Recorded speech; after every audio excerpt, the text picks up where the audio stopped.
Hello and welcome back to MechZone. In the previous lectures, we have already covered the topics like forces, Lami's theorem, free body diagram, Varignon's theorem, impulse, momentum, and impulse of the force. All these were very important topics which have already been covered in the previous 3 lectures.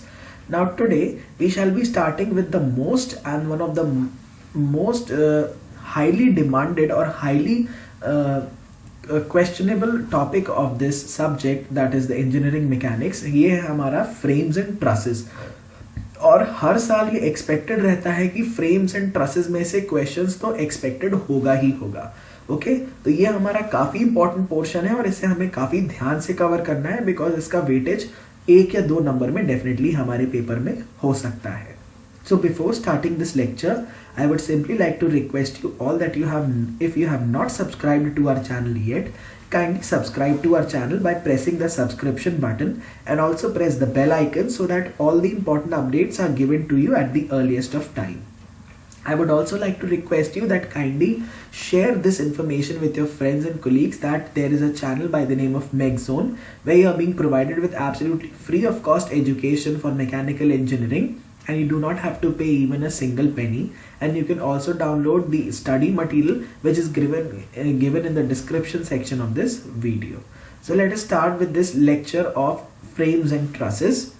And the first and the foremost point that we have to study in this lecture, that what is actually difference, or what is the actual difference between a frame and a truss. So to tell you that there is a very small difference, and the small difference is that in case of the truss we are having the pin joints, whereas in case of the frames we are having the welded joints. And in theory of machines we have already studied what is a frame or a structure.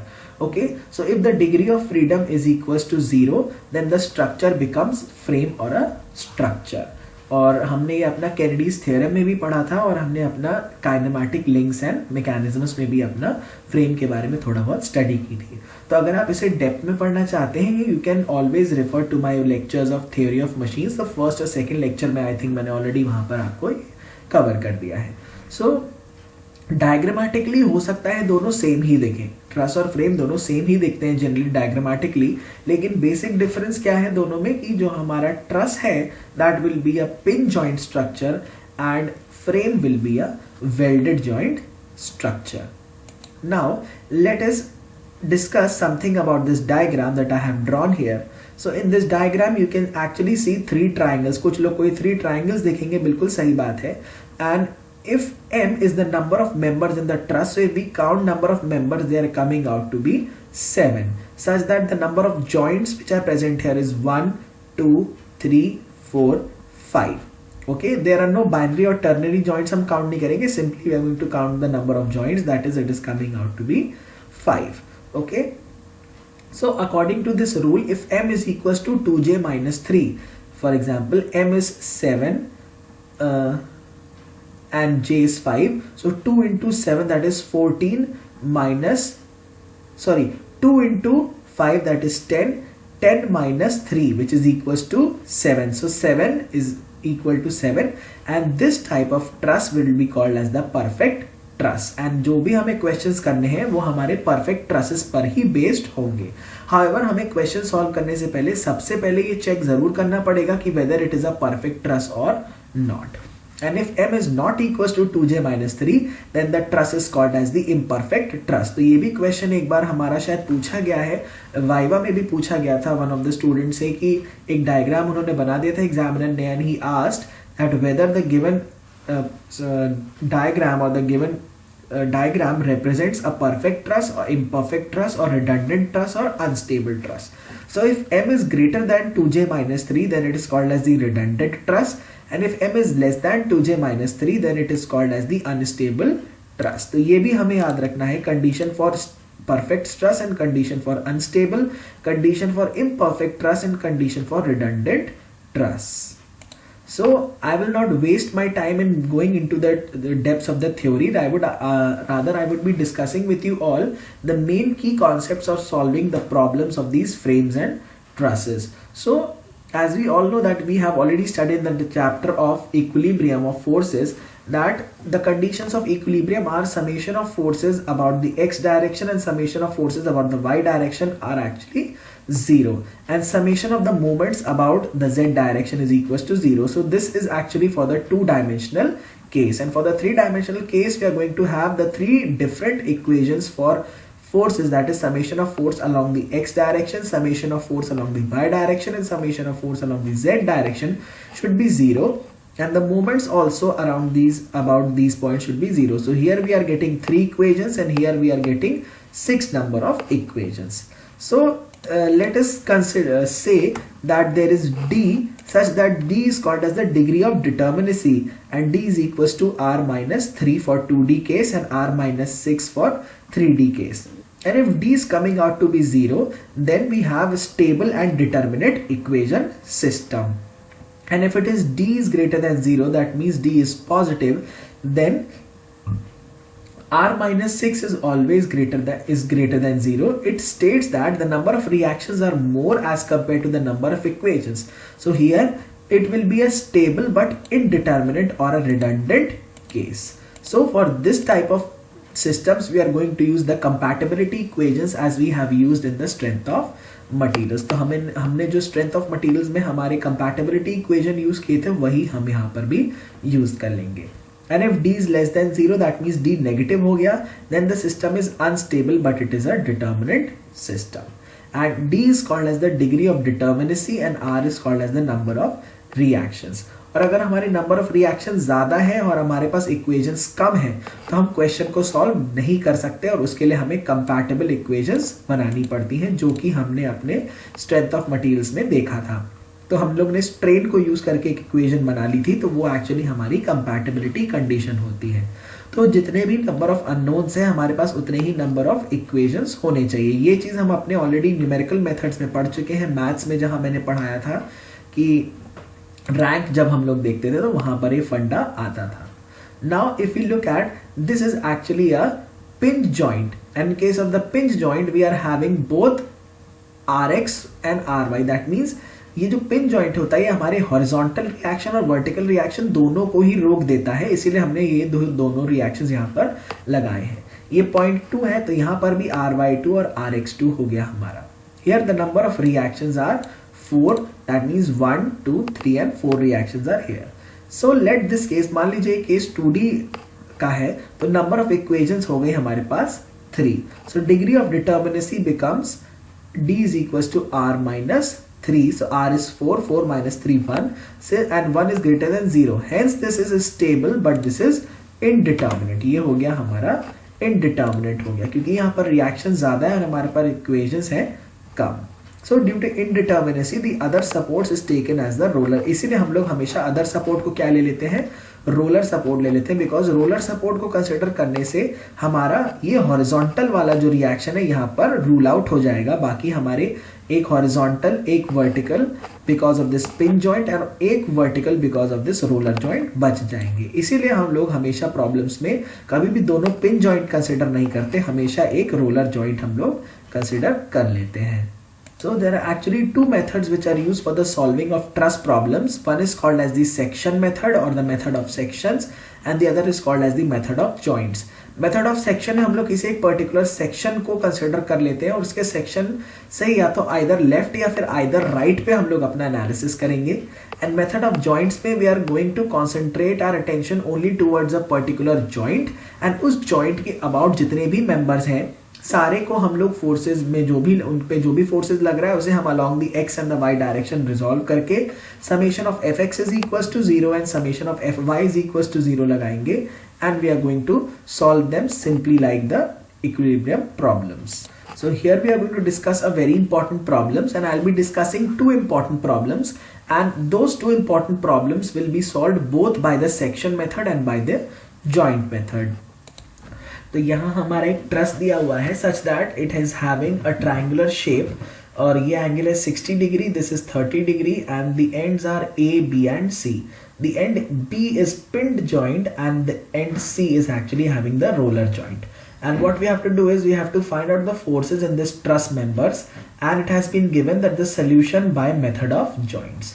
So in the method of joints, what we are going to do is we are going to consider individually the joints B, C and A separately, and we will analyze the forces on these joints by simply drawing their free body diagram. Now this entire length has been given as 5 centimeter, such that this length is up to 1.25 and this is 3.75 meters. Now let us first analyze the joint B. So if we look at B, let a force FAB is acting in this member AB in this direction. Now this is the joint B. Now we have to take one assumption in these problems, and the assumption is we are not sure whether the members are in tension or compression. So what I have done is I have made the arrow to point towards B, and when the arrow is pointing towards B, or when the arrow is pointing towards a certain joint, then that force is considered to be a compressive force. And if the arrow is directed away from that particular joint, then that force is considered to be as a tensile force. Okay, and tensile forces are generally considered to be positive by convention, and compressive forces are taken negative by convention. Okay, so first we are going to determine the simple reactions at these points. Now here we can see that due to this pin joint, there will be a vertical reaction as well as there will be a horizontal reaction. Now this horizontal reaction is going to be 0 since there is no other horizontal reaction. That means अगर हम fx summation fx is equals to 0 consider करेंगे, तो ये वहाँ यहाँ वाला जो हमारा horizontal reaction है ये तो हमारा directly 0 हो जाएगा. So let this vertical reaction be RB and this is equals to RC. So RB plus RC is equals to 10, that is summation of forces in the upward direction is equals to the summation of forces in the downward direction. So this is coming out to be 10, that is RB plus RC is equals to 10. Now we will consider summation of moments about this point B is equals to 0. Okay, so अगर हम ये 0 consider करेंगे और let clockwise movement be a positive movement and anti-clockwise movement be a negative movement. However, ये convention आप अपने मन से भी ले सकते हैं, कोई definitely नहीं है कि यही लिया जाए, क्योंकि ये absolute नहीं होते, ये हमारे मतलब modify किए जा सकते हैं as per the requirement. ठीक है, तो अगर आप ये लेंगे तो definitely this 10 into 1.25 minus RC into 5 that would be equals to 0. Actually ये जो लाइन है ये यहाँ पर आ रही है, मैंने थोड़ा सा डायग्राम में गड़बड़ बन गया है. ये जो है हमारा F10 यहाँ तक है और ये 1.25 है हमारा. तो 10 Newton into 1.25 minus RC into 5 that would be 0. So यहाँ से हमारा RB की वैल्यू आ जाएगी 7.5 न्यूटन्स एंड RC की वैल्यू आ जाएगी 10 न्यूटन्स. तो आप यहाँ पर चेक कर सकते हैं कि 7.5 plus 2.5 is actually coming out to be 10. Okay, now अब इस जॉइंट पर हमारा ध्यान रहेगा. देखिए मैंने यहाँ पर AB को कंप्रेसिव फोर्स माना है और BC को टेंसाइल फोर्स माना है. ठीक है, तो अगर मेरे इन फोर्सेस का साइन जो आ रहा है फाइनल आंसर में वो नेगेटिव आ गया, इसका मतलब है मेरा कन्वेंशन उलट जाएगा. तो मतलब अगर मेरा FAB की वैल्यू सपोज करिए -2 न्यूटन आ जाती है, तो इसका मतलब है मेरा FAB जो होगा वो कंप्रेसिव ना होके वो टेंसाइल फोर्स हो जाएगा 2 न्यूटन का. ठीक है, तो यहां पर अगर आप देखें FAB को if we resolve in the horizontal direction and in the vertical direction, it will come out to be FAB cos 60 in the negative x direction and FAB sin 60 in the negative y direction. So RB जो है हमारा this is RB and this RB is actually equals to FAB sin 60 degree. So from here value of RB तो हमने पहले ही निकाल ली थी, तो value of FAB हमारी आ जाएगी 8.66 Newton. Since this is having a positive sign, so our assumed convention is absolutely correct. That means FAB हमारा compressive ही होगा.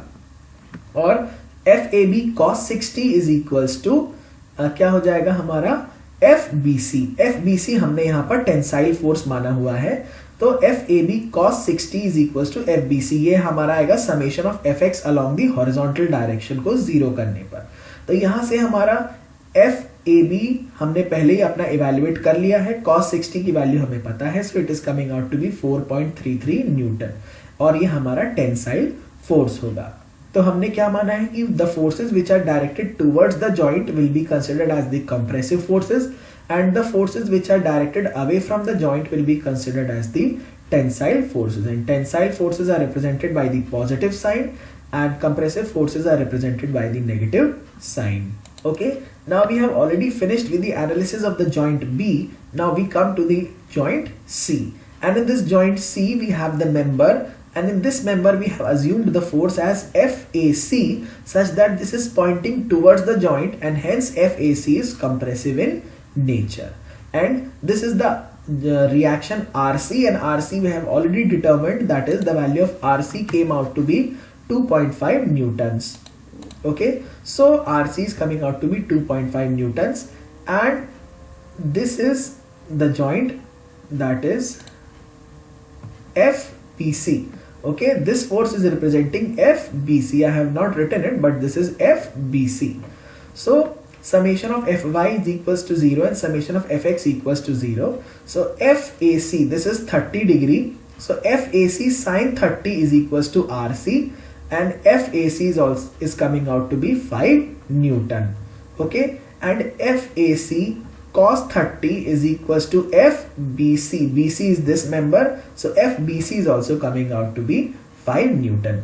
So now we have evaluated the forces in the members FAB, FBC, FAB, FAC and FBC. सारे members में हमारा force हमने अपना evaluate कर लिया है. So with this we have evaluated the forces in all the members. So this was about the joint method की हमें पर्टिकुलर जॉइंट को कंसिडर करके जितने भी फोर्सेस हैं उन्हें हम हॉरिजॉन्टल और वर्टिकल कंपोनेंट्स में रिजॉल्व कर लेंगे और फिर हमारा सिंपल इक्विलिब्रियम इक्वेशन लगा देंगे.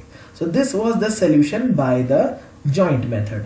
Now we will discuss the same question and we will solve it by the section method. Now in the section method what we are doing is we are taking a section. Okay, we are taking a line such that ये line हमारा एक section बनाएगी, लेकिन हमें ये line इस तरीके से ड्रॉ करनी है कि हमारे 3 से ज्यादा मेंबर्स कट नहीं होने चाहिए. ठीक है, तो हमने मान लीजिए यहाँ लाइन ड्रॉ कर सकते थे, हम यहाँ भी लाइन ड्रॉ कर सकते थे, कोई भी दिक्कत नहीं थी. ठीक है, तो हमने ये सेक्शन ले लिया. So we draw a section line such that the line does not cut more than 3 members, and if it is cutting 3 members, और अगर ऐसा हो रहा है कि वो 3 मेंबर्स को कट करे, so the line of action of these members should not meet at a single point. Okay, तो ये हमारा सेक्शन हो गया.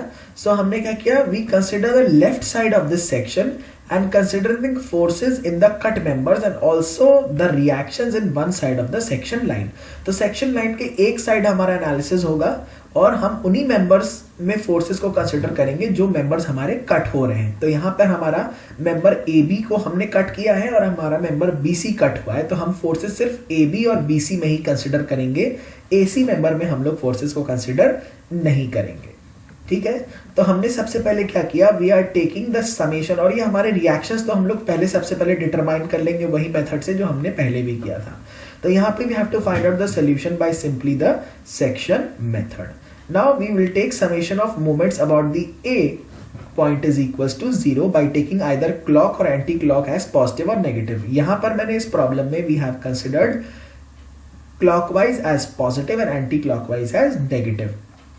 So 7.5 multiplied by 1.25, because the perpendicular distance of the point B from the point A is actually 1.25 minus FBC into 1.25 tan 60. This distance, ये वाला जो distance होगा, this distance is actually 1.25 tan 60, and this will be 0. So from here the value of FBC is coming out to be 4.33 Newton. और पहले भी हमने जो joint method से निकाला था, FBC जो हमारा था 4.33 Newton ही obtain हुआ था. ठीक है, hence the assumed direction is correct. जो हमने डायरेक्शन माना है, ये हमने FAB को towards the joint मान लिया तो ये compressive हो गया, FBC को away from the joint मान लिया तो ये हमारा tensile हो गया था. ठीक है, what next is we are going to take summation of moments about this point C. This is equals to 0. तो सेक्शन लाइन के दूसरे पॉइंट, मतलब लेफ्ट पे तो हमारा एनालिसिस है, लेकिन हमने किसके अबाउट मोमेंट 0 माना, other points that is A and C के अबाउट हमने मोमेंट को 0 मान लिया. तो अगर मोमेंट अबाउट द C 0 करेंगे तो 7.5 into 5 ये पूरा लेंथ हो गया, 7.5 into 5 minus FAB into sin 60 degree multiplied by 5. तो FAB sin 60 तो हमारा एफ ए बी साइन 60 ये वाला फोर्स हो जाएगा, sorry F A B cos 60 F A B sine 60 multiplied by the 5। तो यहाँ से एफ ए बी भी हमारा निकल के आ गया, दैट इज 8.66 न्यूटन्स। तो देखिए आंसर तो सेम ही आना है, चाहे आप उसे सेक्शन मेथड से करें चाहे आप उसे मेथड ऑफ जॉइंट से करें। And the last part is, हमने कहाँ सेक्शन ले लिया, अब हमने सेक्शन लिया यहाँ पे, क्योंकि हमारा एक मेंबर में फोर्स बच गया था। तो यहाँ पर लेने के बाद हमने summation of moments about B क्या कर दिया, 0। तो 2.5 मल्टीप्लाइड बाय 5, दैट इज इस फोर्स का moment about the point B, that is 2.5 multiplied by 5। तो यहाँ पे मैंने क्या कर लिया, यहाँ मैंने एंटी क्लॉकवाइज को पॉजिटिव ले लिया, कोई दिक्कत नहीं है। F A C sine 30 degree, F A C sine 30 degree into 5, ठीक है। तो वही सॉरी क्लॉकवाइज को ही मैंने नेगेटिव ले रखा है, एंटी क्लॉकवाइज को पॉजिटिव ले लिया, कोई बहुत बड़ी बात नहीं है। तो यहाँ से F A C is coming out to be 5 newton. तो answers which are obtained here are exactly the same as we have obtained in the joint method. So I hope you are understanding this, how we are taking this, how we are taking the moments, and this length is actually 1.25 into tan 60, क्योंकि ये वाली जो length है हमारा triangle ये हो गया, तो ये तो ऑलरेडी हमें निकालना है, ये हमारा 1.25 दिया हुआ है और ये 60 दिया हुआ है, ठीक है। सो tan 60 इज इक्वल्स tan 60 वाला कॉन्सेप्ट लगा के यहाँ पे हमारी जो ये वाली लेंथ है, it is coming out to be 1.25 into tan 60. So this example we have solved both by joint method as well as by the section method. Now we will discuss another very important example which we will be solving again by joint method and the section method. So in this we have been given a truss such that this truss is having 1 2 3 4 5 6 7 members. So यहाँ पर हमने check कर लिया m is equals to 2j minus 3, तो उसके according हमारा perfect truss आ गया। And this truss is actually having the equilateral triangles, each equal, and the internal angles are 60 degree, and the length of each member is equals to 3 meter. Now we have to find out the forces in the members BC, AB and AE. अब देखिए बात आती है कि हमें section method से हमारा question solve करना है या जॉइंट मेथड से करना है। कोई रिस्ट्रिक्शन नहीं है, मेथड हम कोई भी लगा सकते हैं, डिपेंड करता है आपकी स्पीड और एक्यूरेसी पे। अगर आपको जॉइंट मेथड से इजी पड़ता है तो आप जॉइंट मेथड से कर लीजिए, अगर सेक्शन मेथड से करना है तो आप सेक्शन मेथड से कर लीजिए। हाउएवर कुछ पर्टिकुलर क्वेश्चंस ऐसे जरूर होते हैं जो सिर्फ सेक्शन मेथड से ही होंगे या कुछ जॉइंट मेथड से ही होंगे। वो एक्चुअली जैसे जैसे आप प्रैक्टिस करेंगे आपको क्वेश्चन देख के ही पता चल जाएगा। सो यहाँ पर जो सबसे पहला है हमने इसका सोल्यूशन निकाला है, that is by the method of joint. और इसके लिए हमने सबसे पहले क्या किया, we are first determining these reactions, that is reaction at A and reaction at D. ठीक है, ये हमारा 2 न्यूटन दिया हुआ है, हमारा 4 न्यूटन दिया हुआ है। समेशन ऑफ मोमेंट्स अबाउट ए हमने 0 कर दिया, तो ये 2 न्यूटन का जो मोमेंट होगा वो क्लॉकवाइज होगा, 4 न्यूटन का भी मोमेंट क्लॉकवाइज होगा, 3.5 वाले न्यूटन का मोमेंट होगा एंटी क्लॉकवाइज मोमेंट। ठीक है, तो आर ए ये वाला मोमेंट जब हम कंसिडर करेंगे तो moment because of R A about this point A तो 0 हो गया, तो यहां से हमारा आर डी इंटू 6 हो गया बिकॉज ये 3 है, ई डी और ए ई दोनों का समेशन 6 हो गया, माइनस 2 इंटू 1.5, ये 2 हो गया into 1.5 minus 4 into 4.5, this is equal to 0। तो आर ए आर डी की वैल्यू सबसे पहले हमें डिटरमाइन करनी है। इसको डिटरमाइन करने के बाद ही फिर हम आगे बढ़ेंगे। And we are considering this joint A, ठीक है, and we are considering that the force in the A B is actually compressive. However इसे आप टेंसाइल भी मान सकते हैं, तो ये अगर बाद में नेगेटिव आ गया तो ये हमारा कंप्रेसिव हो जाएगा बाय डिफॉल्ट। ठीक है, तो यहाँ पे हमने एफ ए बी, ये एंगल हमारा 60 डिग्री है, तो बाय डिफॉल्ट ये 60 है बीच वाला एंगल, ये हमारा 2.5 न्यूटन है, तो F A B cos 60 is equal to F A E and FAB sin 60 is equals to 2.5 newtons. ठीक है, तो ये हो गया हमारा, तो FAB की वैल्यू क्या आ जाएगी 2.88 न्यूटन, और ये डेफिनेटली कंप्रेसिव आ गया। और FAB cos 60 is equals to FAE, तो यहाँ पे हमारा FAE आ गया 1.44 न्यूटन। ठीक है, तो ये तो हमने अपने 2 मेंबर्स में फोर्स निकाल लिया, FAB में निकाल लिया और FAE में निकाल लिया। नाउ अब हमने अपना दूसरा जॉइंट कंसिडर कर लिया, that is we have considered the joint B, and in at this joint B we are having the forces 2 newton which is acting from above this force, and then we have FBC, हमने FBC को compressive मान लिया. Then we have FBE, FBE को tensile मान लिया. Then we have FAB, so FAB को हमने क्या मान लिया, अपना कंप्रेसिव मान लिया, ये वाला फोर्स FAB. तो यहां पर भी वही लगाएंगे कि FAB cos 60 डिग्री, ठीक है, ये वाला तो हमारी लाइन ऐसे जाएगी और ये बीच का एंगल हो गया हमारा 60. सो FAB cos 60 plus FAB cos 60 degree plus FBE cos 60 degree is equal to FBC. ये ऑब्टेन होगा हमारा when we are taking the summation of forces along the x direction to be 0. ना समेशन ऑफ FY अगर 0 लिया तो FAB sin 60 is equal to 2 plus FBE sin 60. देखिए ये वाला जो लाइन है, let me draw it for you. ठीक है, तो ये जो लाइन है एक्चुअली हमारी, ये वाला एंगल 60 डिग्री है और ये भी एंगल हमारा 60 डिग्री है. ठीक है, तो वहां से हमारे दोनों फोर्सेस निकल आएंगे. FBE is coming out to be 0.57 newton and FBC is coming out to be 1.732 newton, such that FBE is tensile and FBC is compressive in nature. So this was the solution of the question by the joint method. Now we will use we will solve this question by the section method, and we are going to apply the same approach as we have obtained in the previous example. So यहाँ पर हमने section काट लिया. अब देखिए number of members हमारे कितने cut हुए, 1 2 3. 3 members हमारे कट हो रहे हैं, not more than 3 होने भी नहीं चाहिए और वो हो भी नहीं रहा है. वही चीज हमने सिंपल प्रोसीजर अप्लाई किया. मोमेंट्स अबाउट E हमने 0 कर दिया. तो यहाँ से आपने देखेंगे कि मोमेंट अबाउट E 0 करने पर भी FBC हमारा 1.732 न्यूटन आ जाएगा. और एक बार हम ले लेंगे सेक्शन यहाँ पे और फिर मोमेंट अबाउट E 0 कर देंगे तो फिर हमारा दूसरा फोर्स भी हमें इवेल्युएट हो जाएगा. So in the above way of cutting, line of action of these 3 members does not meet at a point. देखिए ये मेंबर यहाँ पे है, ये मेंबर यहाँ पे है, ये मेंबर यहाँ पे, तो तीनों की लाइन ऑफ एक्शन एक पॉइंट पर मीट नहीं हो रही है. Hence the way of cutting is right and we will consider the forces only in the cut members. तो BE, BC और AE मेंबर्स में ही हम लोग फोर्सेस को कंसिडर करेंगे. So I hope that you have really enjoyed this lecture. Do give us your valuable feedbacks. I have tried to cover the most important examples and all the concepts in this single lecture of about half an hour. और आप हमें अपना valuable feedback हमारे channel पे या हमारे YouTube page, YouTube का जो चैनल है या फिर हमारे Facebook पेज पर भी हमें दे सकते हैं. And we will be starting with the last lecture of engineering mechanics, that is with the friction.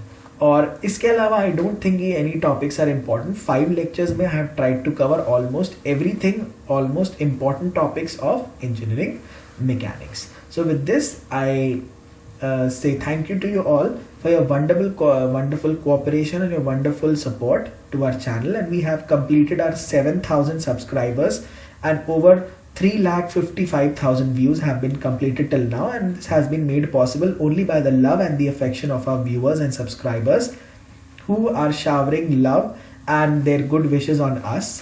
And we hope that we would continue to support you in every sphere of your life, be it in the competitive examinations or be it regarding the guidance after the GATE examinations or any type of examinations like SSC JEE.